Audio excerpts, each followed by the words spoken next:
इस फोटो को गौर से देखिए। अगर मैं आपसे बोलूं कि ये जो अधमरा या फिर ज़ख्मी इंसान है वो हिंदू है और जो भीड़ है जो इसे मारकर जिसने ये हालत की है वो मुसलमान है, तो फिर आपका क्या रिएक्शन होगा? और अगर मैं इसका उल्टा बोलूं कि ये जो अधमरा या ज़ख्मी इंसान है वो मुस्लिम है और जो भीड़ है जिसने इसकी ये हालत की है वो हिंदू उग्र भीड़ है, तो फिर आपका क्या रिएक्शन होगा?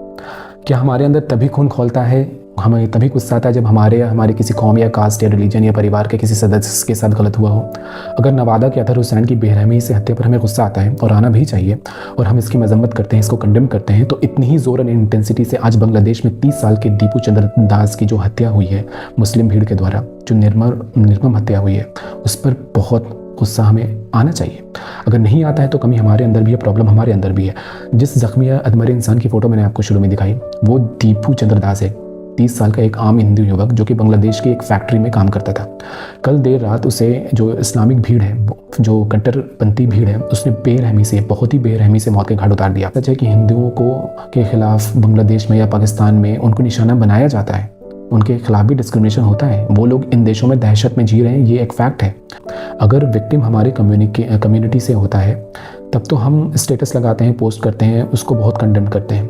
लेकिन जब वो दूसरी कम्युनिटी से होता है तो फिर हमारा जो ये इंटेंसिटी है, ऐसा नहीं है कि हम उसकी मौत पर खुश हो रहे होते हैं या पीड़ा हमें नहीं होती है, लेकिन होती है, लेकिन वो इंटेंसिटी गायब होता है, वो आक्रोश हमें नहीं दिखता है।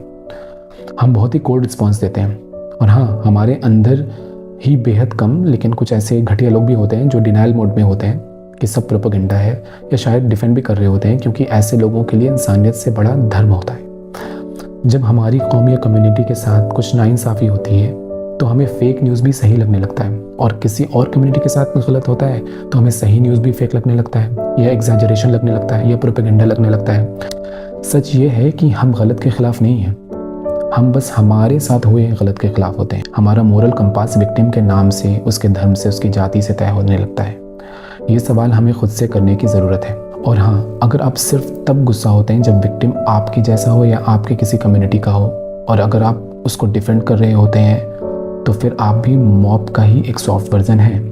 सॉल्यूशन ये नहीं है कि आप न्यूट्रल बन जाइए, सॉल्यूशन ये है कि जब विक्टिम बदले तो आपका मोरल कंपास नहीं बदलना चाहिए। आपकी आवाज़ की मुखरता, उसका इंटेंसिटी, आपका शोर, आपकी बेचैनी नहीं बदलनी चाहिए। भीड़ से ज़्यादा ख़तरनाक है हमारी चुप्पी, हमारा दोगलापन। देखिए, दर्द का कोई धर्म नहीं होता है, इंसानियत का कोई धर्म नहीं होता है।